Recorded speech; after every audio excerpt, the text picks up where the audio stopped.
Hello and welcome to the High School Huddle Wrestling Edition here on December 29th, 2025. It is Monday night.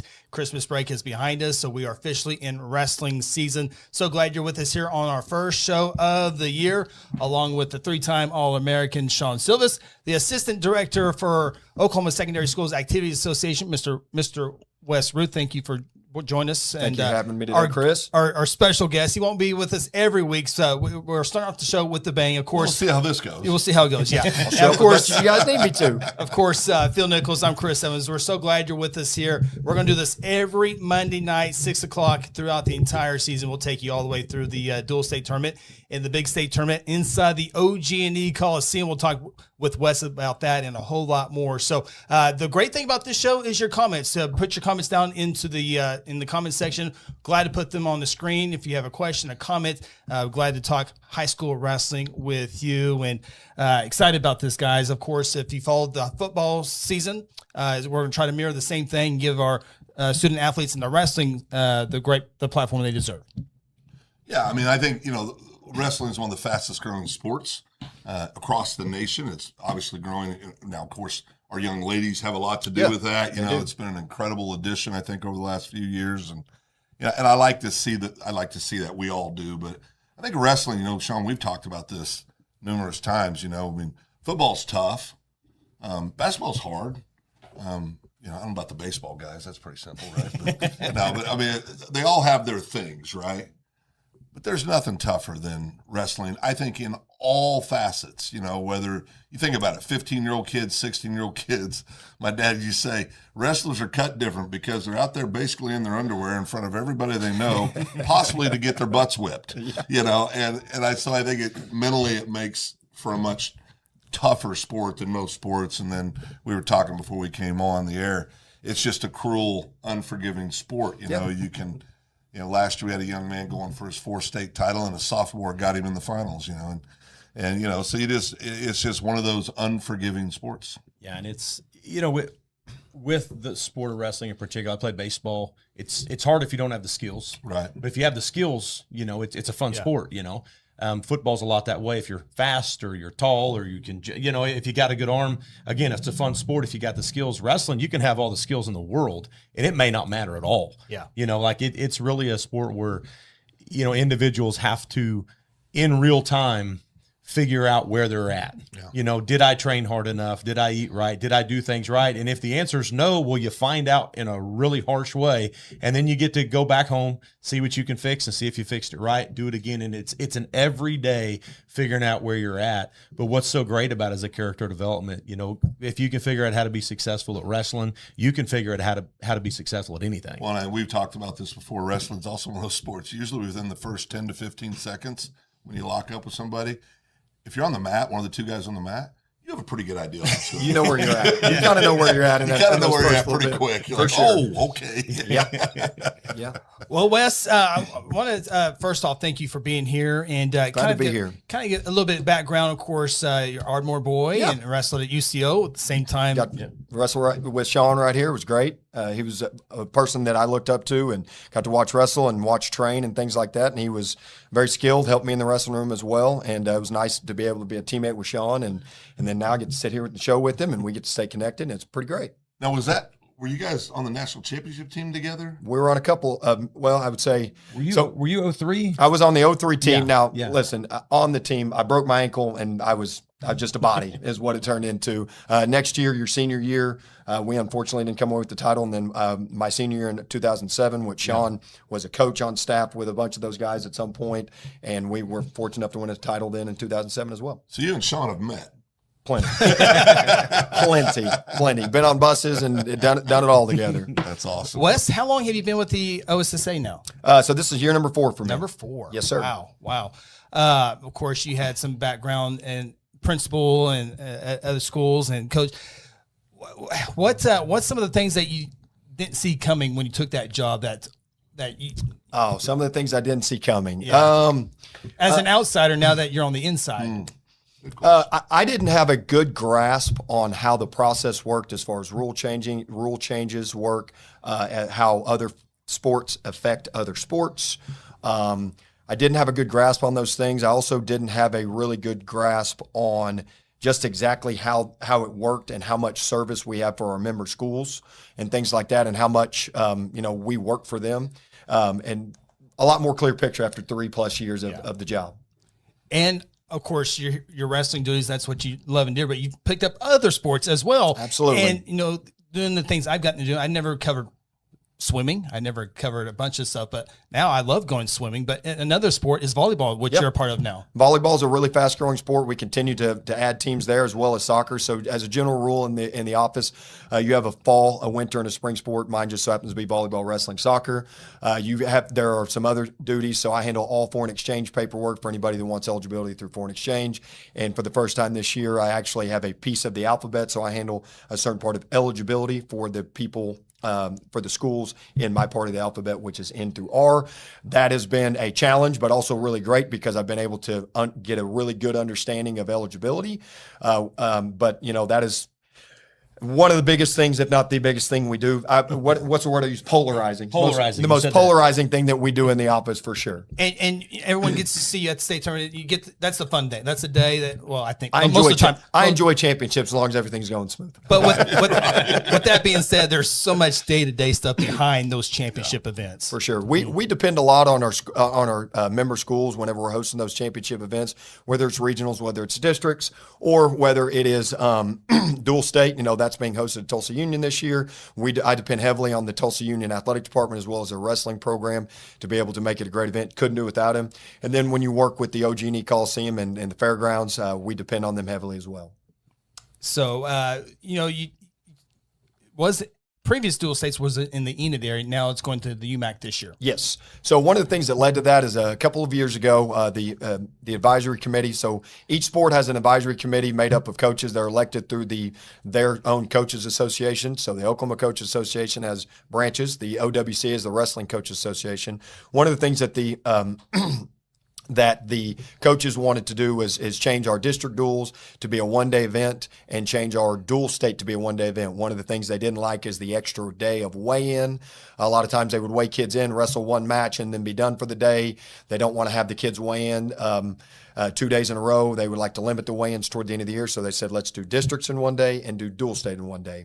There's only a couple places in the state where you can fit 8 mats and about 2,500 or 3,000 people in the stands, and that is the UMAC is what it ended up being. And so, fortunately, Danny Jefferson, as well as the Union Athletic Department, agreed to host that last year. We had some scheduling issues that we got worked out, and it was a great event.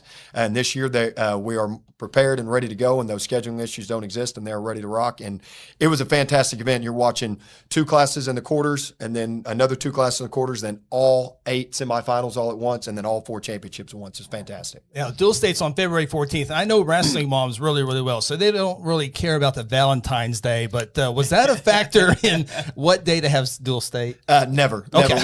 We go by the weeks of the calendar. So we got an OSSAA calendar. It's got the weeks. That's how we do it. And most wrestling moms, girlfriends, wives, whatever it may be, they just know that postseason's happening around that time. They may just not get the Valentine's that they want. When I was coaching, when it was Valentine's Day, there was a seating meeting. So we had to go the day before. That's just kind of how it goes. I just realized I'm in trouble. Yeah, you're in big trouble. I'm doing dual state this year. Great way to announce it to the sweetheart. Thanks, baby. Most wrestling moms understand what they've walked into. Yeah. But also, remember, it's Valentine's Day every day at your house. Every day at the Nichols house. That's Valentine's Very Day. true. That's how you get out of it. Well, it's every day.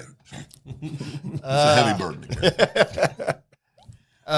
What is there any before we kind of get into some nuts and bolts of some other stuff, and Shawn and Phil have questions for you too. Any big changes out there this year? Rule changes? Anything? The first one that comes to mind. You like the 3-point? I like the 3-point. Okay. I'm used to it at this point. College is doing it. We went to it last year. It is. To me, it is promoting scoring. One of the things that we were worried about just on the high school side is if you're in college and you're wrestling, as Shawn knows, everybody's a little bit more skilled, a little bit more better prepared to handle changes, especially a lot of points being given. In high school, that's not the case all the time, and especially in junior high. Junior high is developmental. High school is still developmental in a lot of ways. So there is the stigma that, the high-level guys are getting more points, and they're a lot faster tech balls. Matches are ending quicker, and that development and mat time is going away. It hasn't seemed to, we won't know if that's really affected it till years down the road. That was one of the big things. But as far as the scoring, keeping fans on the same page, it's the best thing. Lindsay confirms moms, girlfriends, they don't care where they're on Valentine's Day, long as baby boy's winning or That's baby right. girl is winning. So That's right. That is confirmed there by Lindsay. But any new? There's really no new developments. Okay. We're going to get to talk about the state tournament format. It's going to be very similar to last year, and we can kind of get to the nuts and bolts of that when the time comes. But there's really not going to be a lot of changes. For the dual state schedule, really all we're doing is flip-flopping the classes. So if you were classification that weighed in early and wrestled first last year, you'll go to the second slot, and they'll just flip-flop those, but everything will be kind of rinse and repeat. Quarters at dual state the quarters will start at 157, the semis will start at 165, and the finals will start at 175. Was that a coin flip? That's a coin flip. So we actually, I put in 14 weights on the little spin the wheel on the computer and said, here's weight 1, boom, got it, and then you just go into session from there. So hey, before we go any further, why do we not start at 106? It's just written in there that we will draw for weights, and it always has been that way. You can kind of mix things up a little bit, and so we've just always drawn for weights. And I asked the advisory committee at some point, do we want to change that? And they said it's a non-factor for them, so we just kind of stay with what's written in the letter. I'm going to throw a flag on myself and go completely out of order on questions here. You're good. Not that with anything staged here, but Mr. Jackson, you get to see him day to day. What at the OSSAA? Just what a gentleman, great man he is. Gentleman.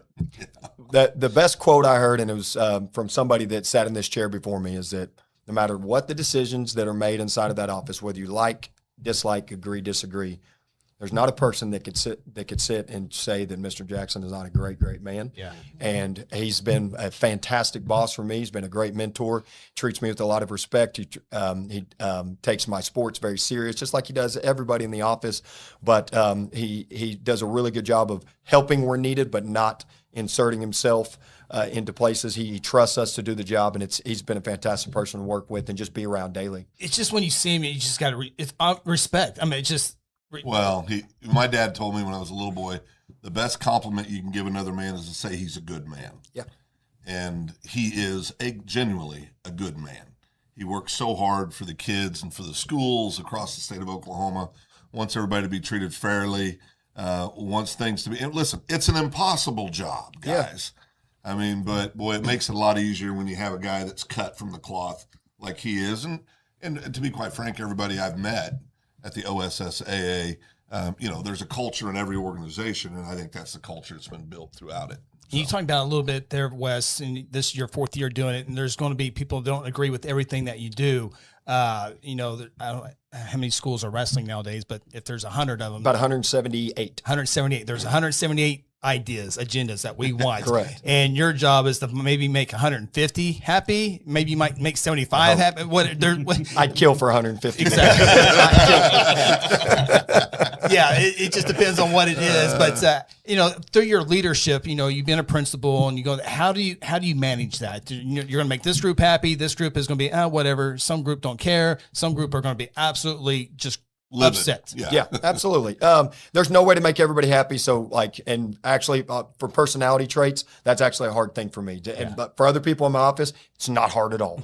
For me, it is a little bit hard, but I have to work constantly at just saying, okay, the job is this. What is the best thing for the sport? What is the best thing in this situation?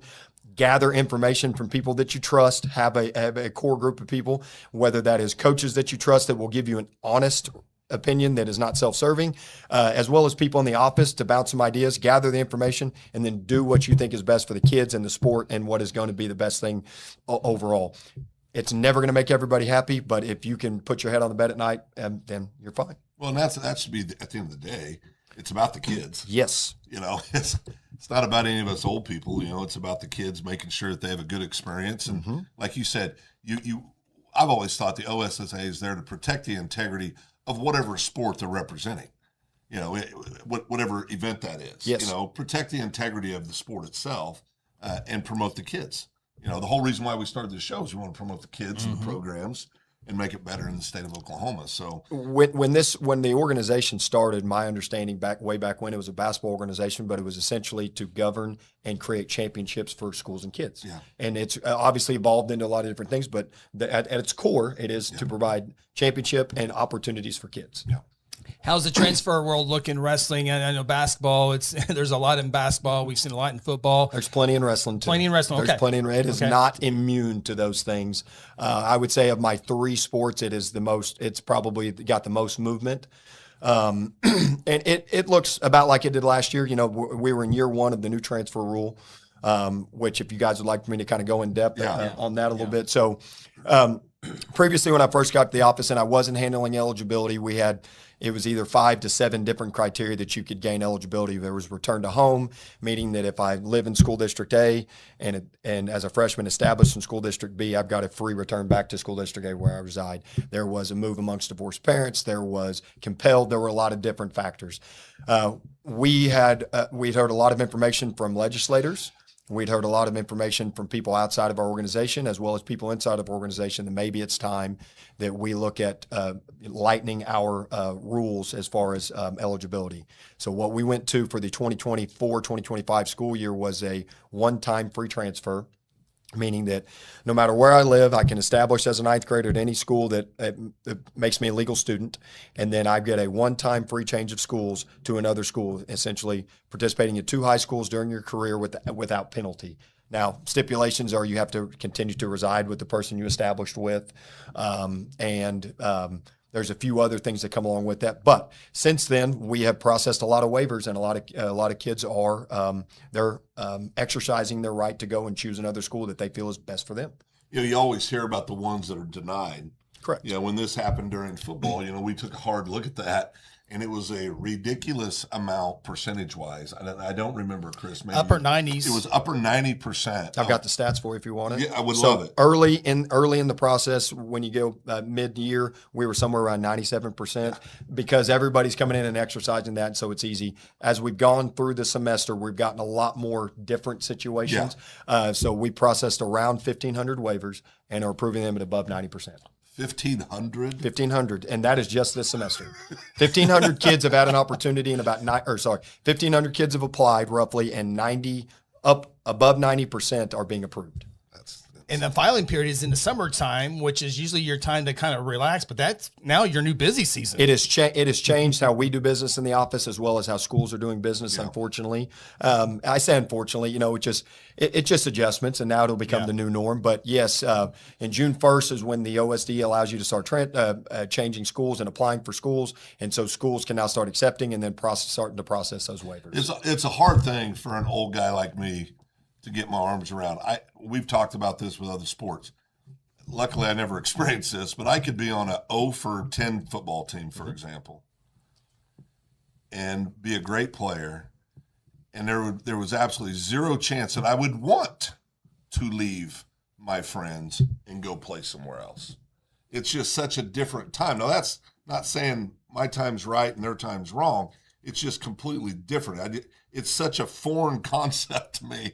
To 1 year, this year we saw a young man that lost in the state championship game last year, transferred over the summer, and beat his old school in the state championship game this year with the team that beat him last year. And the whole thing, I'm just sitting there going, what would that feel like? It's weird. It's just weird. It's just weird. It's very weird, and I'm with you. I wasn't raised this way. The rules were different back then, and the social media to me has to have a factor. You are so connected to so many kids across your sport. Shawn, you've got boys in wrestling. They know kids from all over the state all the time. They can keep up on social media, Snapchat, text message, anything. You're FaceTiming, getting to see them now. Yeah. You were never able to do those things 15, 20 years ago. Well, 40 years ago when I was in high school, 40 plus years ago. You're that old, Phil? Back in the 1900s. Wore leather helmets. but I mean, you didn't know people outside of 15-mile radius of the conferences. I'm so old we had conferences. Mm-hmm. And you knew the guys that you played against or that you wrestled against, but you didn't you didn't know anybody else. You didn't befriend them very much. You either. would go to the last person I wanted to be friends with was a guy I was trying to beat. Yes. And now they're hanging out the mall together on weekends. That's what college is There's for. really no more malls. There's no more mall. I mean, there's a couple of them. Good Lord. I just need to go home and be with Jesus now. The other thing with transfers, and I think it was Mr. Jackson during the interim study at the Capitol, talked about a lot of kids use their one transfer and like, I don't like this place. That's what we're running into. The grass isn't always greener, and then so Still got to mow it. and so it's a good point. The grass isn't always greener, so you establish at school A, you go to school B because you think that's what you want because something's not going right at school A, and for whatever reason, it's not what you thought it was going to be. Maybe the problems followed you. Maybe it is not what you thought it was, period, or maybe you were the problem. I'll say it. Go ahead, Phil. Maybe you were the problem. But now we go and we exercise our right, to change schools, and then we want to go back. And then, at times people think it's not fair that you can't go back. And there are legislators out there that believe that there's no way you should be ineligible in the district that you reside. But ultimately, the rules are right now is that you get two, and then you need to know that beforehand. There is a letter that parents and students get when they get an acceptance letter, and one of the last sentences says, any further moves will cause you to be ineligible for 2 semesters. I wish they would read it more. I wish the schools would make sure they understand it. I think our schools do a really good job of letting them know. But ultimately, once you get in a position where you want out of something, they just want to leave and go back. There's always tough situations, right? I mean, and I know there's situations to where on a personal level, I would assume, putting myself in y'all's situation where I'd go, yeah, but dadgummit, this kid this isn't his fault, but we can't approve it. We can't. That's the stuff that makes it hard. Yes. And when we say no to somebody, 3 people in the office have to say no. So it's not just one person. So one staff member gets it, second staff member gets it. If they're both no's, the boss man has to see every no. He sees every single no, and he has to agree on it as well. If 3 people are seeing it, whether we want to make the kid eligible or not, we are generally following the rules. Yeah, I mean, and that's the hard thing. You got to do things with consistency. Try to. And we talked about this earlier this year when there was a very visible, very public, disagreement about some eligibility stuff with some different sports. And I said, the one thing I always fall back on is everybody that's involved in the OSSAA, they've devoted their life to working with kids. There's nobody up there trying to make it hard for kids to participate in a sport they love. But in the real world, there's rules.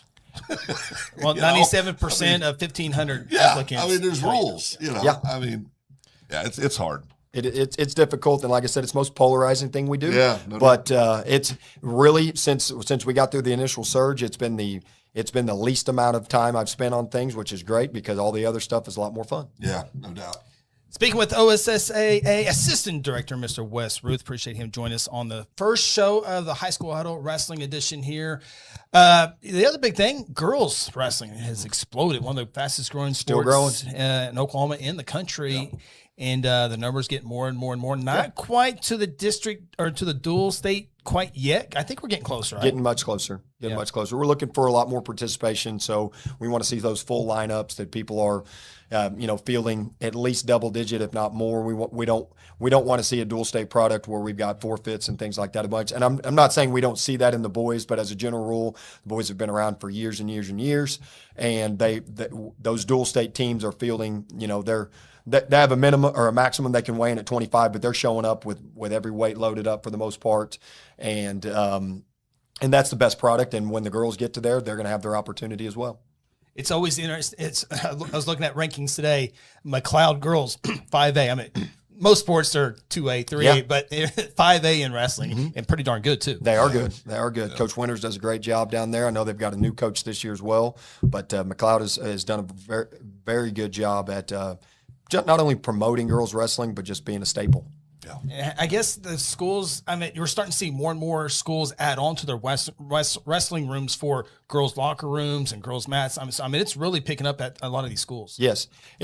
Our schools are in a tough spot. They're trying to keep up, and it's growing fast enough to where it's really hard to keep up. I'm not a school I serve schools now, but being not in that, I kind of feel for them because you can only keep up. There's only so much money to be had. There's only so much you can do, and they're trying to keep up best they can. So I would just always encourage schools to continue to try to be as forward thinking as possible, but building building spots for coaching staffs and things like that, so that we don't have boys wrestling coaches not double dipping, but over into the girls to where they're not being spread very thin and things like that, because that's becoming a challenge in itself. And some of those schools, though, I mean, there's just nowhere to build onto. So you're going to have to do, standalones and things like that. And it's hard. It's very difficult, but they're doing their best to keep up.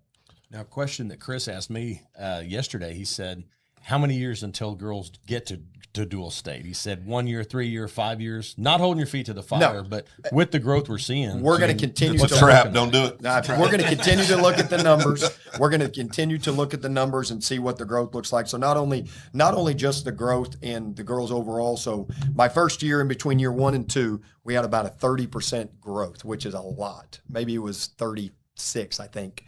And then you fast forward from year 2 to year 3, it was probably closer to about 16%. So I do think it's slowing down a little bit. The initial surge has come. Now it's slowing down. However, with that, there's still more girls wrestling. Lineups are being filled more. So one of the things that I always ask our Coaches Association to look at is give me the data, and I can pull it too, but we look at it together, is at the regional tournaments, when there's going to be 2 regional tournaments per class, how many teams are fielding full lineups? 14. It's not very many. How many are fielding at least double digits? And it's not very many as well. So those are the things we're wanting to look, is that when you get to the postseason and it's time to compete in postseason, because dual state's postseason, how many kids are you putting on the mat?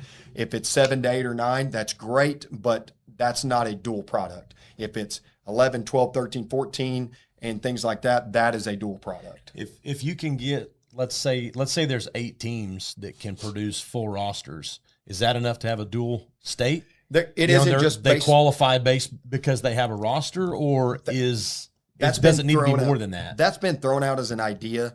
The unfortunate part is that's just not how we handle districts and dual championships, and anything that handles districts is that you have to be assigned to districts, you have to go compete, and then you qualify. So it would be something, it would be completely out of not out of character, but just out of our protocol on how we handle dual districts. But that's something that's been thrown out, and something that we're going to discuss again. Like, if we get this thing started, maybe we start there. But again, we're going to have to go out of bounds on what we normally do. Well, and I think part of the challenge is it's a little bit of the chicken and the egg, right? Which came first? Yeah. I mean, you've got to, I think, to get more girls involved, they need to be able to look and say, oh, we have our own locker rooms, we have our own facilities, there's got to be an enticement for a lot of these young ladies to want to jump into a sport that, we all know it, traditionally, now it's changing, but for years, it was kind of looked on as, you wrestle? Yeah. And that's changing. But I think as you see districts invest more in facilities and things like that, I think you'll have more girls naturally be inclined to come out for those sports. That'll help the numbers, and that's going to take time. It's continuing. Our schools are doing a great job promoting it. I know we had Broken Arrow won the girls Ironman a few weeks ago up in Ohio. Coach Adams does a great job there at Broken Arrow. They do a great job in wrestling all around. They always have. It's pretty great to have teams on the national level. And it's going to continue to grow. It is. I'm always going to preach patience. My girls' coaches are probably tired of being patient, and I understand that, but we're still going to continue to review the numbers each year and see where we stand. How does Oklahoma look compared to other states as far as girls wrestling? We're a little bit behind. So Missouri is a very comparable state, and we're always about a year behind them. So we're going to probably reach the 2,000 threshold this year over that, and Missouri reached it the year before. Okay. And so that just generally when they hit something, we're going to be right behind them in the next year. Did Missouri have dual state last year? They do not have okay. No, are they going to have it this year?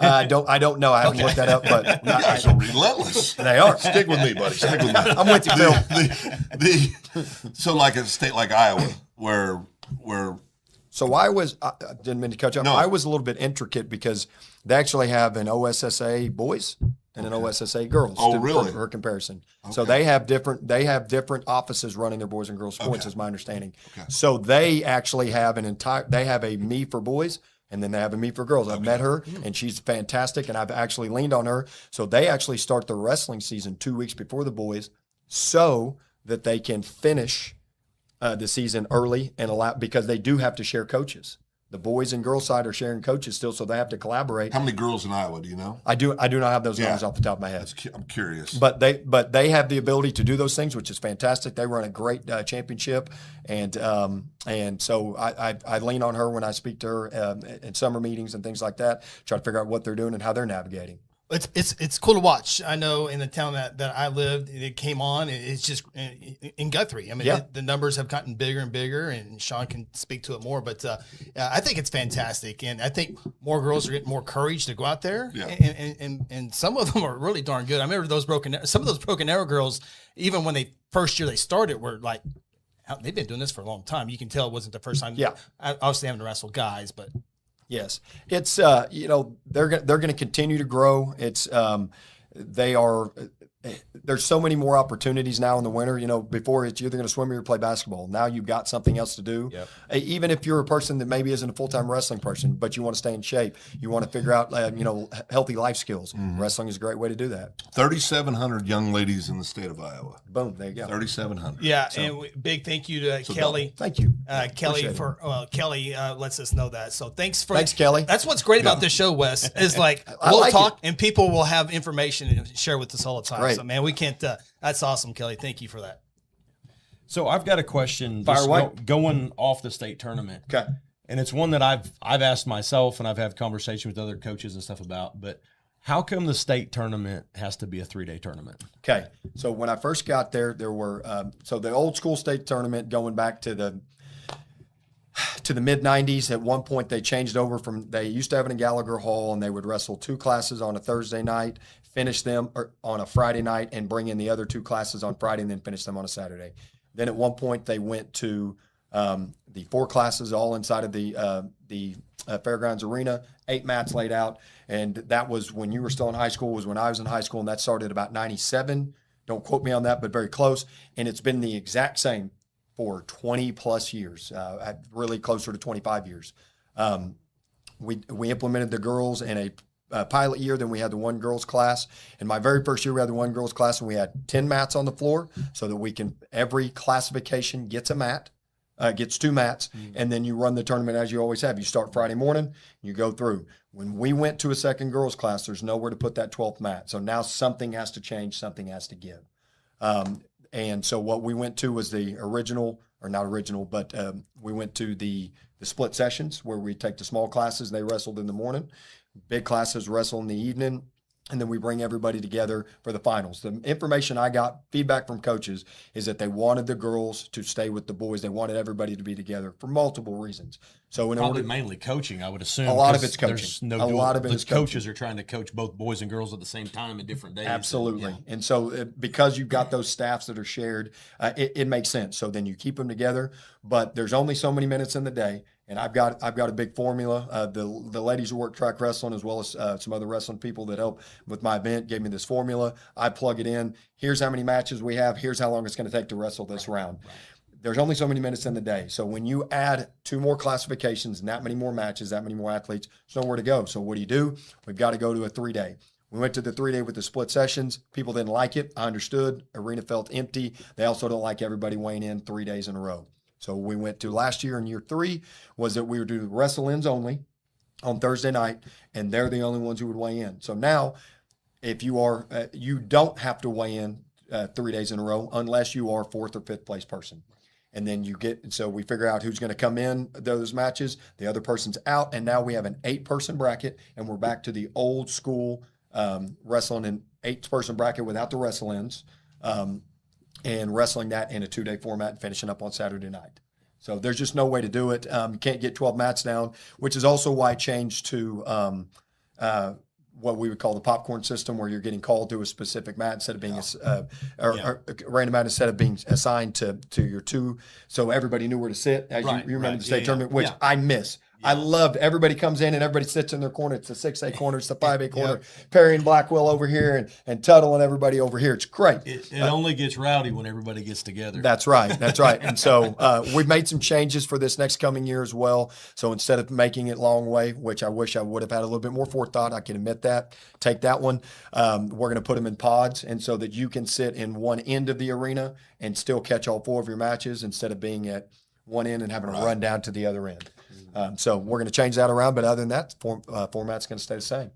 And of course, all that happens inside the OG&E Coliseum, which you've been through multiple times. Had a press conference there a couple months ago. Fantastic facility for It's fantastic. what's going to be happening in February. Yes, it's going to be great. A lot of different things we get to do there. I believe I'm going to be able to put some warm-up mats down there, which I know coaches and wrestlers are going to love. We're going to do a staging area. We're going to keep the floor clear just based off of we've got to have bleachers onto the floor. And if we've got bleachers on the floor, that means people are going to be blocked off seeing if we don't have the floor clear. So we've got some protocols that I put together and still working on to be able to do that. It's going to be different because generally, we've allowed a bunch of people on the floor and it's a mess. For people that booed me last year for stopping wrestling and things like that, we're going to avoid that. It was year. Phil who said it. It wasn't you. Yeah. Phil said it in the microphone. as long as Phil's you- the reason it's everyone not had Wes. to stop wrestling. I never Bring heard Wes it. tell me I'm that. good with it too. Me and Phil will take it together. I looked at Wes. I said, "Shut this down, Wes. done, man. This is ridiculous." done. Now, as long as you have Clay and I's recliners there this year, We'll get those. that's all. I mean, that's what matters the most. You want yours to be motorized and Well, stuff. yeah, absolutely. I'm elderly, man. Advanced age. But yes, so we'll have some different things going there. The new arena is going to be great. So there's the top part has like hundreds of bar stools. That's where all of the concession and things are. So generally, if you walk down the tunnels at the old arena, you're blocked off from seeing anything if you're in line for concessions. Now you can catch those. You can look down to the arena floor, and it's going to be great. And when you walk in, you can go up an escalator. It's great. Yeah, there's also, and again, I'm so old. I'm going to miss the old arena. I am too in some ways. I'm not going to miss the dust. The dust is, Or the lights going out. well, or the power shut. You know what? Yeah. Forget it. I'm not going to miss it.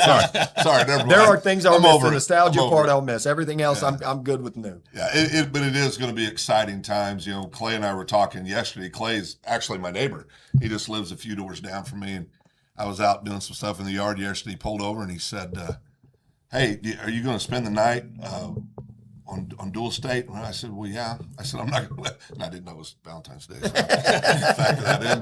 But Hey, reconsider. I said, "Well, yeah. Well, my wife will probably be going with me." Yeah. But I said, we'll just, that'll be great. But it gave us an opportunity to talk about the new facility and the nostalgia of the old and all the cool things we've seen there. Last year we had a lot of last. This year we're going to have a lot of first.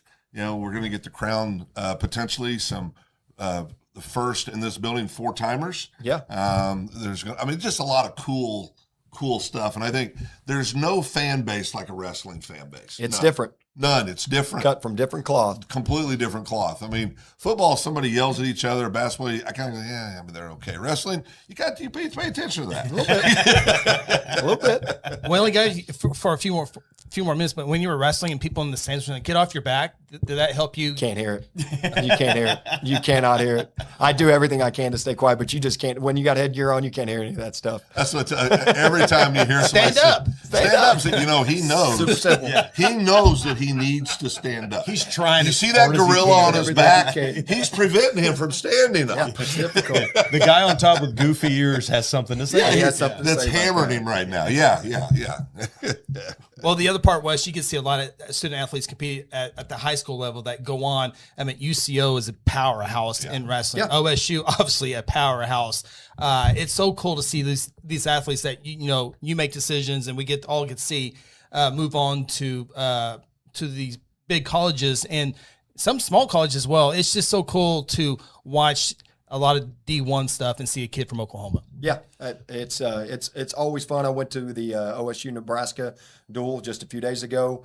That was great. Got to see some Oklahoma kids wrestling there. Yeah. I went to the UCO, one of the UCO duels, UCO versus McKendree, a couple Saturdays ago. Sat front row.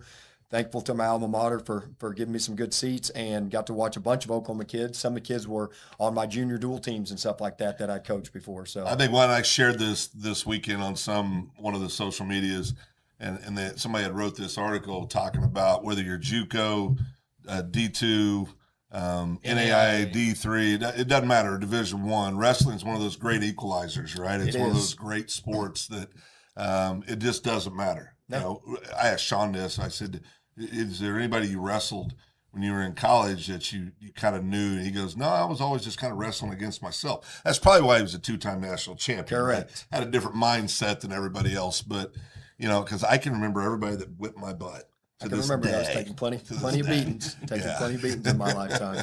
I got one more question. Shawn might have more, but I have a fun question here. And everyone, they're both meaningful, but you like dual state or state tournament? I'm a dual guy because I want to hear your answer because I was a little bit all over the place. You guys are true wrestling guys, but answer. I get into the dual. I love the team aspect. When the duels are tight, and you hope that they're going to be, when the duels are tight, it's the most exciting. That Edmond North Stillwater duel coming out in the last match, it's like you can't beat that stuff. But how do you replace the upset in 3A last year? And just listening to the crowd, and it'll never be that loud in dual state just because it's not as many people. Right. And so it's really hard to weigh, but duels are, and NCAA is going through this right now, duels are great. They just are great. But was Marlowe Blackwell not a duel in the state finals? It was a little bit of a runaway this time, but generally it is. And so my first year it was an absolute knockdown drag out, and it was fantastic. Yeah. It's great. And so if the duels are good, everything is good. And even if they're lopsided scores, if the matches are good, that's what you enjoy. I think they kind of bring different elements. Yeah. They do. And so they're both great, but I think they're just great in little nuanced ways, little differences. But man, there's something about a 3-day tournament, the buzz, I don't know. It's just, to me, I as pure from wrestling, I like the dual state. I agree. There's nothing more exciting than that. But there is something about the actual tournament. It's the sounds inside of that arena when something's happening that everybody's got eyes on, and you hear the whole arena get involved. It sounds different than dual state. But watching that dual state go down is very difficult to beat. And I think at the OG&E Coliseum, it feels like everybody's going to be on top. So I think that place could be even louder than the old arena. It's going to be loud. Yeah, for sure. It's going to be loud. For sure. Last year doing PA with Clay, and that was such an incredibly fun. We enjoyed having you. And thank you for stepping in for us, and we're glad to have you back again. I really appreciate that. But it was, I told Chris when he got there, I said, it's the longest 2 days of my life, and I've had an absolute blast. It was just, I was exhausted at the end of every day. And I didn't do, poor Clay, he had to do so much more. It was my first year doing it with him. This year, hopefully, I'll be able to contribute a little bit more than I did last year. But you get caught up in those matches. Even when you're working, you're like, I really want to see what's going on in map 4. And you're kind of trying to look around. It's just a buzz that's undescribable. There really is. That's the beauty of I was telling Chris that question he asked you earlier. For me as a wrestler, when you win a tournament, it goes on a record, people talk about the win. You maybe remember the finals or something like that.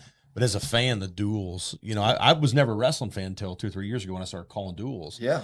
And now, the state finals is where that's some of the most fun I have in the whole season. Yes. And it's like a dual format. It's like a dual format. But every match matters so much. It's the state stinking finals. It's so much fun as a fan. That finals, tournaments as a fan are long and they're all day, like you were saying. But man, when it comes down to the wire, that last, and that's kind of as a fan how duels are. They're even if it's just a duel in the gym down here in Guthrie, it gets pretty rowdy. It gets pretty fun. Everyone starts because all the focus is kind of on that. It's a lot of fun. Well, every match matters. Yeah.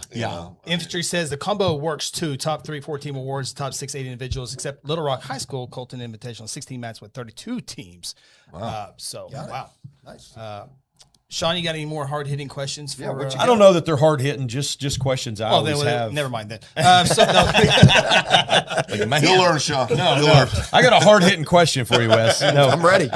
So the district pairings, I've always wondered. I know Guthrie recently jumped to a different district. Okay. How do you guys determine that? Is that a coach's thing? Is that what determines the district pairings? Much like our advisory committee, we go through the OWCA, and they put together what is a redistricting committee. So being a former coach, sitting in there, I've been on a redistricting committee. I've also been on an all-state committee with them. Never got to serve in advisory. So they put together throughout the year, or every 2 years, they'll put together a redistrict committee.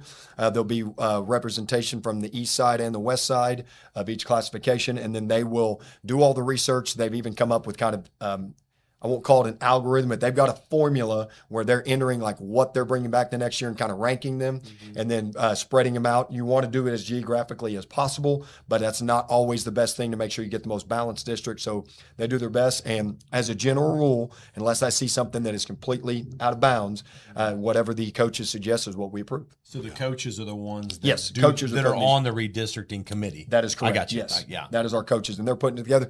Listen, the coaches know this. I'm a pencil pusher these days. Right. The coaches know who the best guys are. They know who the best teams are. They know about the movement that's happening or could be happening, things like that. So, is the idea just to separate the best teams? To goal, make it more fair. The goal is to stay away from Tuttle's district. That is, if you're 4A, it is for sure. And then I have to give you 25 reasons why I don't need to be in this district. I need to be in this district. The kind of and then you go, no, that's not true, Chris. That's you're going to Tuttle's district. Good luck down there. Yeah.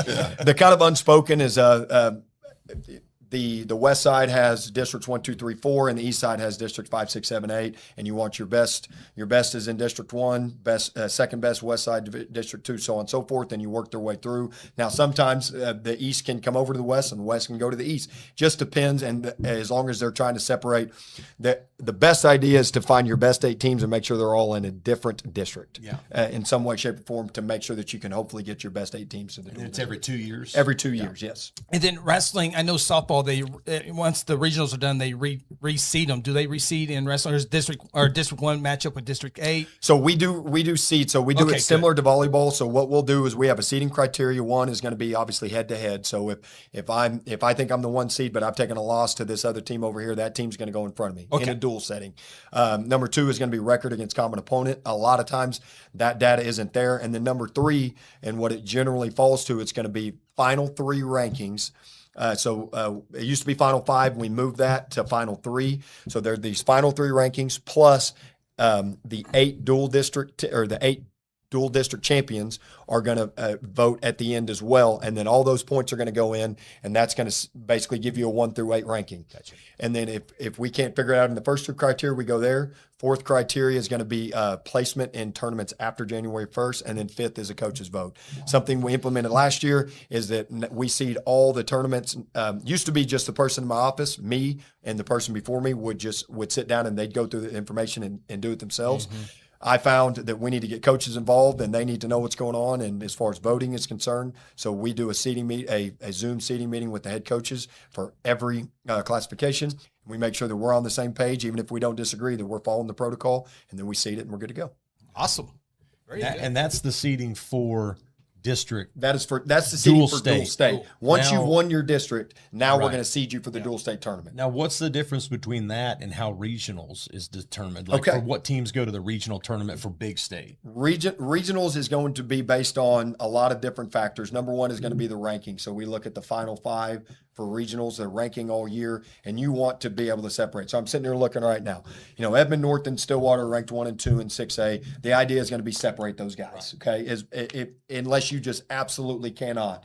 And then you want to balance. A goal of mine is to always have a 5 and 5 split in the top 10 and an 8 and 7 split in the top 15. And I get to see past 15 to 16 and so on. So if I can get an 8 and 8 split on those regionals, that's what I'm going for.